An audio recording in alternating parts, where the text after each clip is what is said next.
When you think about power in Washington, D.C., you probably picture the Oval Office. But that's not always where the real power is. Sometimes it comes from a network that's operating just out of sight, one built with the kind of precision you'd expect from Silicon Valley. So today, we're going to pull back the curtain on the huge and often pretty hidden political influence of tech billionaire Peter Thiel, a man some see as a key architect working behind the scenes of the White House. And that nickname, the Shadow President, that wasn't just something the media made up. Nope. Sources say that's what his own colleagues were calling him inside the 2016 Trump transition team. Which, of course, brings us to the big question we're tackling today. How on earth did one tech billionaire get that much power? Well, the short answer, it was no accident. Thiel's influence was the result of a very deliberate, very organized strategy that kicked off the second Donald Trump won the 2016 election. And it all started from a command center right inside Trump Tower. Okay, so let's break this down, because this timeline is really key to understanding his strategy. See, he wasn't just another donor. First, he gives this huge endorsement at the RNC, which was a big deal because most of Silicon Valley was anti-Trump. Then, he comes in with a critical, late-stage cash infusion. And what does he get for that loyalty? A seat at the most important table of all, the transition team's executive committee. He basically made himself the indispensable bridge between the whole MAGA movement and Silicon Valley money. And this right here, this is the absolute heart of the whole operation. We're not talking about getting one or two people a job. From that little office in Trump Tower, Thiel was running what was basically a recruitment agency for the entire U.S. government. The goal was much bigger. It was systematic.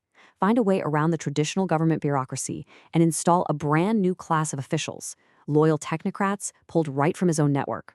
So the big question is, did it actually work? Oh yeah, it worked. That Trump Tower operation was incredibly successful at embedding Thiel's allies and his former employees deep inside some of the most strategic, most powerful parts of the U.S. government. We're talking direct influence over tech, defense, and national security. And just look at this table. These were not fluff appointments, not at all. You have Michael Kratsios, who was literally Thiel's chief of staff, becoming the U.S. chief technology officer, the guy shaping national AI policy. You've got Trace Stevens, a partner at Thiel's VC fund, advising the Pentagon on who gets contracts, which could obviously benefit companies Thiel's invested in, and Kevin Harrington, right there on the National Security Council. So what's the takeaway here? The network had eyes, ears, and hands on the actual levers of power. And, this kind of influence, it often has a very real, very tangible financial payoff. I mean, just look at this chart. During the Trump administration, the value of government contracts for Palantir, that's Thiel's super controversial data mining company, it just exploded, especially from the Department of Defense. You can't really get a clearer picture of that link between political access and financial gain. But okay, putting his people in government jobs, that was just one piece of the puzzle. The real prize, the ultimate goal, was to build a politician from scratch. So let's talk about J.D. Vance, who sources describe not just as a politician, but as the single most important creation of Peter Thiel's entire political project. And if you want to understand how Vance got so big so fast, you just got to follow the money. Thiel didn't just give Vance a pat on the back. He invested in him like he was the next big startup. $15 million. I mean, for one Senate race, that is a huge bet. It basically frames Vance's entire political career as a venture capital investment, right from the get-go. And that's why this quote is so perfect. It really gets to the heart of the whole thing. The relationship between Thiel and Vance wasn't some recent political alliance. No, this was a long-term project. It started years and years before Vance even thought about politics, with Thiel playing the role of mentor, then employer, and finally, kingmaker. This timeline just lays it all out, doesn't it? It shows you just how patient and deliberate this whole process was. Thiel spent more than a decade grooming Vance.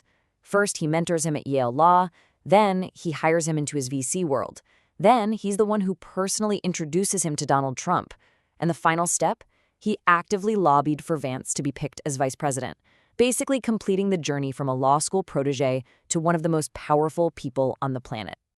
Okay, so all of this, the money, the influence, the creation of a politician, it all leads to the biggest question of all. Why? What's the end game here? What is the big idea that's driving this entire decades-long operation? Well, according to our sources, the goal is something far more radical than just getting a little political influence. Well, the core objective actually has a name: seize the administrative state. The idea, which is inspired by this neo-reactionary thinker named Curtis Yarvin, who's been described as the house political philosopher for Thiel's network, is to completely break the government as we know it. This isn't about tweaking the system. This is about a total teardown and replacement. And this is where a really powerful metaphor from the source material comes in that makes the strategy crystal clear. In this vision, you have Donald Trump acting as the battering ram. He's the public face, the one creating all the chaos and shattering the old rules. But behind him, you have Thiel, the architect, just waiting to use all that chaos as an opportunity to rebuild the state from the inside according to a completely new and very different set of plans. So, what's this new blueprint all about? What's the foundation for it all? Well, a quote from Thiel himself, way back in 2009, basically lays it all on the table. It's the core belief that drives this entire project, that freedom and democracy just aren't compatible anymore. It's this idea that real freedom, at least as he sees it, simply can't exist alongside our current democratic system. So when you put it all together, the end game is what you might call a post-democratic state. It's one where the government is run more like a company, with a powerful CEO making all the big, efficient decisions. The state itself is seen as this clunky, old operating system that needs to be completely ripped out and replaced. And in its place, a new leadership class, made up of a small tech elite, where freedom isn't defined by your vote, but by the power of money and technology. And that leaves us with one last really critical question to think about. The goal is all about efficiency, disruption, and progress. All the things Silicon Valley loves. But what happens when you apply that thinking to a country? When a small, unelected elite starts rebuilding the government in its own image? What's left of the democratic principles that were coded into the original design? And maybe that's the real cost, when a shadow president decides to step into the light.